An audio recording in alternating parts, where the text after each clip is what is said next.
You ever heard that phrase, everyone knows that, mate? Well, why does everyone know that? Well, it's because this system is controlled by what I call repeaters. They're people in the situations of power and influence who just repeat what someone else tells them. A doctor is repeating what they were told at medical school and what the drug companies tell them. You've got teachers who repeat what they learned in their exams and what they learned at teacher training college, and they repeat that to the next generation. And the great repeaters are what pass for journalists. This is that area outside Parliament where they stand there doing their pieces to camera, telling people what's going on. Here we have the crews waiting for the journalists to come across from Westminster and stand there and tell them what's happening in the world. The fact is, they don't know what's happening. They know nothing. So this is what they should be saying if they were telling the truth. Now over to Westminster for the latest news from David Icke. Thank you, you. Well, I've got to be honest, mate, I haven't got a clue what's going on. I tell you what my job is, right? I wear a dark suit, not normally, but, you know, I'm playing here. And I'm come over from there, and I tell you what they've told me is going on. And I deliver it as if I know what's going on, and it's really true. I haven't got a clue if it's true. But they tell me, and they wouldn't lie, would they? I mean, would Tony Blair lie about what's really happening? Would George Bush, please? I'm a journalist, trust me. And so, what we call news, what you get paid a lot of money for reading AQUA about, is merely propaganda that they have told me and I tell you. David Icke, BBC, ITN, CNN, CBS, Sky News, Westminster.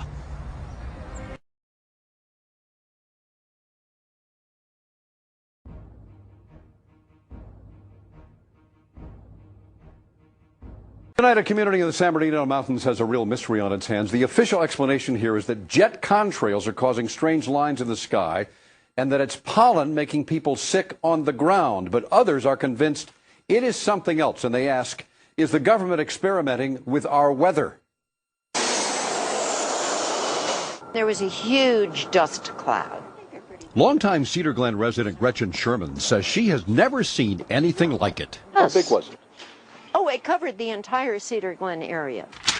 A cloud of dust, leaving a sticky yellow slime all over her car.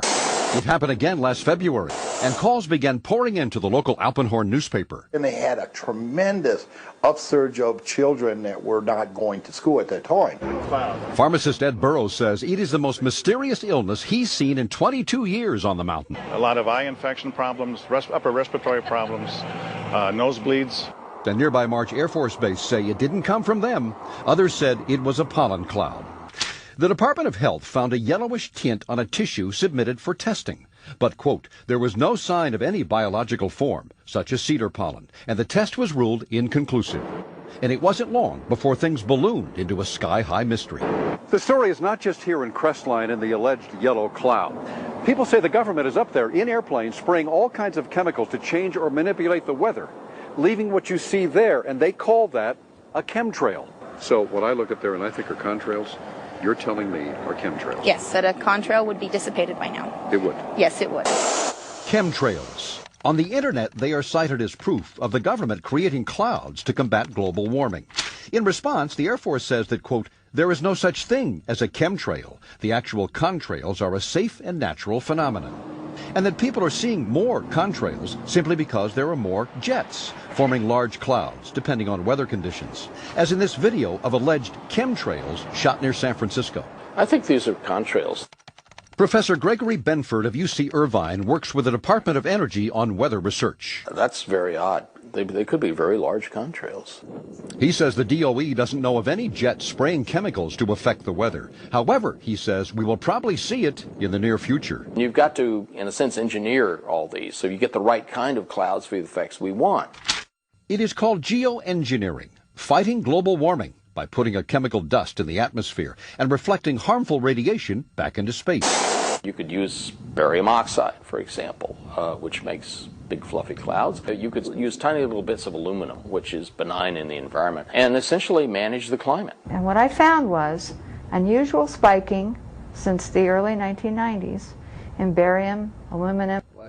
But Rosalind Peterson of California Skywatch says health department records show a sharp increase in both chemicals in the water supply of Northern California, dating from the time the huge contrails first appeared over her home in Mendocino County. What's the significance of the barium and the aluminum? I went and got all the tests, and all these things in the same test would be up way over state and federal standards. It had to be airborne, because how could it get to such diverse regions of our county? We have jets going in every direction. X's, east, west, north, south, circles. There is something going on in the air. I don't know exactly what, but I think there's some experimentation. Is it legal? I don't know, because we haven't had a public discussion. But what is unknown today may be actual fact tomorrow, thanks to a bill soon to be voted on in the U.S. Senate, a Weather Modification Act, calling for research in, quote, attempting to change or control by artificial methods the natural development of atmospheric cloud forms. Doesn't it seem to you that they're going to be doing it in the future for sure? Yes. And if they are, I want to know about it. In the meantime, a lot of people are wondering if they'll ever get clear skies and a clear answer. The legislation is there, therefore somebody's thinking about this. How does this make sense?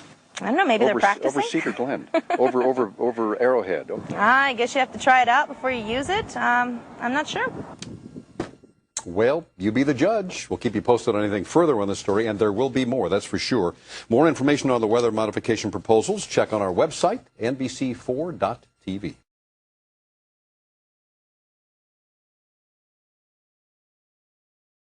Could a strange substance found by a Southwest Arkansas man be part of a government test? Well, that's the question at the heart of a phenomenon called chemtrails, now getting widespread attention. Well, tonight, KSLA News 12 investigation reporter Jeff Farrell shows us the results of testing we had done about what's in our skies. It seemed like some mornings it was just crisscrossing the whole sky. It was just like a giant checkerboard. Bill Nichols snapped several photos of the strange clouds from his home in Stamps, Arkansas. They begin as normal contrails from a jet engine, but do not fade away like a normal contrail. Soon after, he saw particles in the air. You know, because we'd see it drop to the ground in a haze. Nichols then noticed the material collecting on the ground. This is water and stuff that I collected in bowls. I had it set out in my backyard on my dad's pickup truck. KSLA News 12 had the sample tested at a lab. The results? A high level of barium, 6.8 parts per million, more than 3 times the toxic level set by the EPA. Armed with these lab results about the high levels of barium found in our sample, we decided to contact the Louisiana Department of Environmental Quality. They told us that yes, these levels are very unusual, but at the same time they added the caveat that proving the source is a whole nother matter. Barium is a hallmark of other chemtrail testing, which even attracted attention from a Los Angeles TV station. There's already no shortage of unclassified weather modification programs by the government. But those who fear chemtrails could be secret biological or chemical testing on the public point to the 1977 Senate hearings in particular, which confirmed 239 populated areas had been contaminated with biological agents between 1949 and 1969. Later, the 1994 Rockefeller Report concluded hundreds of thousands of military personnel were also subjected to secret biological experiments over the last 60 years. But could secret testing be underway yet again? I'd rather it be something inert and benign, something that's, not causing any damage, but I'd like to know what it is. KSLA News 12 discovered chemtrails are even mentioned by name in the initial draft of House Bill 2977 back in 2001 under the Space Preservation Act. But the military denies any such program exists. Jeff Farrell, KSLA News 12 reporting. And, it turns out until 9 years ago, the government had the right under U.S. law to conduct secret testing on the American public under specific conditions. Only a public outcry repealed part of that law, with some exceptions. Now, Jeff's report mentioned high levels of barium linked to those alleged chemtrails. We wanted to find out exactly what effects barium has on the body. We spoke with Mark Ryan, the director of the Poison Control Center. Ryan tells KSLA News 12 that short-term exposure can lead to anything from stomach to chest pains. Long-term exposure causes blood pressure problems. Ryan addressed concerns by chemtrail researchers that barium could be meant to wear down a person's immune system. Anything that causes ill effects in the body long-term chronically is going to affect your ability because it's constantly working on the body. So from that aspect, yeah, that's a potential. Ryan says he's conducted research on his own about secret government tests.